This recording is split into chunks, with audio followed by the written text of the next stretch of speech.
Assigned here by the New York State Athletic Commission. Your judges, Tony Castellano and Artie Idella.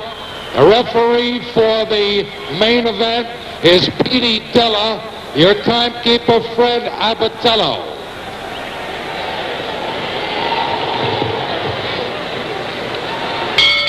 Ladies and gentlemen, introducing from Bolus, Minnesota, by way of Philadelphia, Pennsylvania. He weighs 215.5 pounds. Here is the undefeated Dwayne Bobick.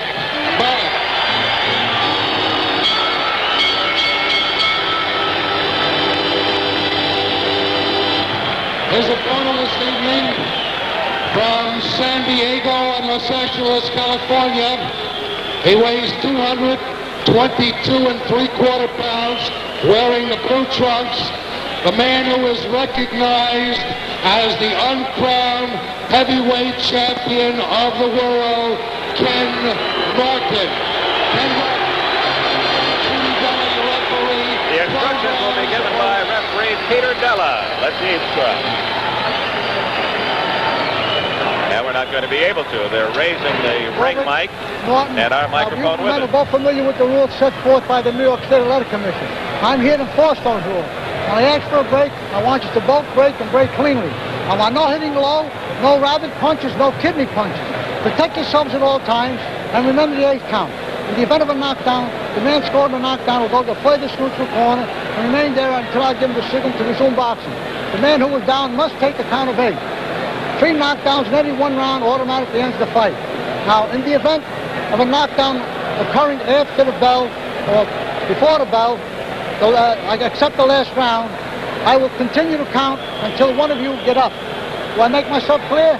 I'll shake hands, come out fighting. If Peter Della sounds a little nervous, he might be. This is the biggest fight that he has ever officiated. Don't forget, we'll have the official scoring of the referee and 2 judges. We'll show you the results of each round, the preceding round. And we're going the first to 12. Dwayne Bobick in the light tan trunks and Ken Norton in the velvet blue. Bobick has a quick right hand. That's his best punch. Norton's best punch is the right uppercut, but that's tough to deliver. He does not have the good straight right hand. His camp wished he would deliver it more. He does in his sparring, but he can in his fight. There's that overhand right, and that hurt Bobick. Bobick is hurt from that overhand right, and now he'll have to hang on to survive. Norton on the attack. Bobick was stunned by that looping overhand right, and Bobick is defenseless. It's a long 2 minutes to go in round 1 for Dwayne Bobick, and down he goes. Over there, 4, 5, 6. I don't believe he's going to make it. 8, 9, 10. He barely made it at the count of 10. Bobick is out on his feet with... No, that's going to be it. The fight is stopped right there. Ken Norton has just won by a sensational first-round knockout. All right. I know.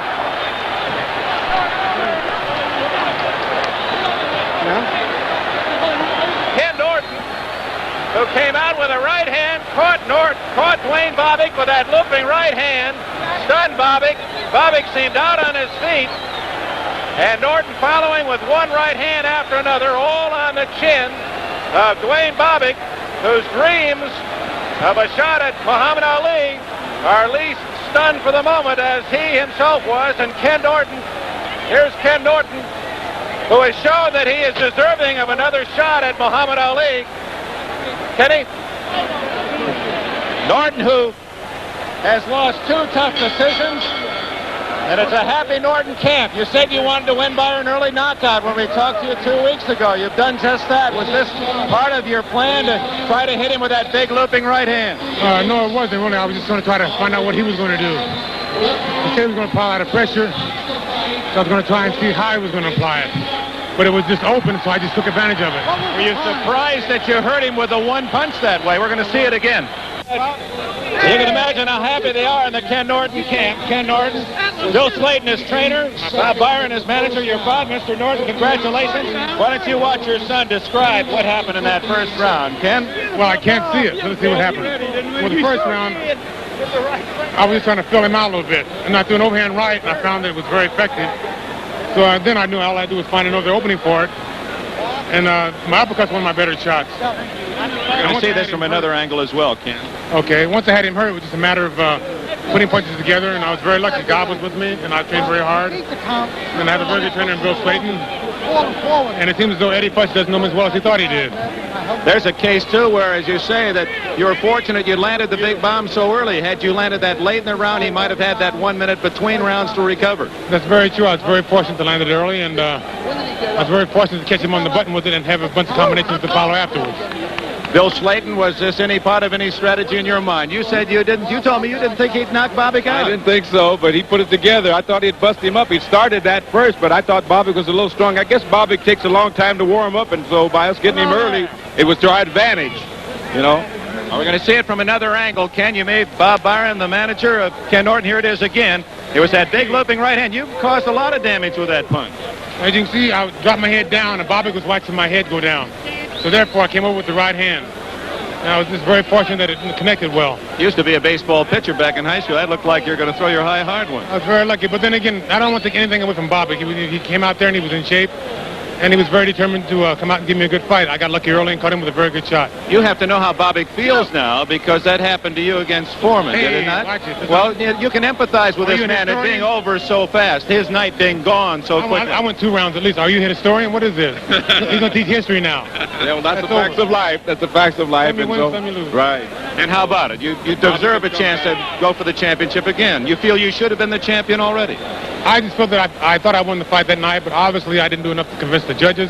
So therefore, I'm back working hard again.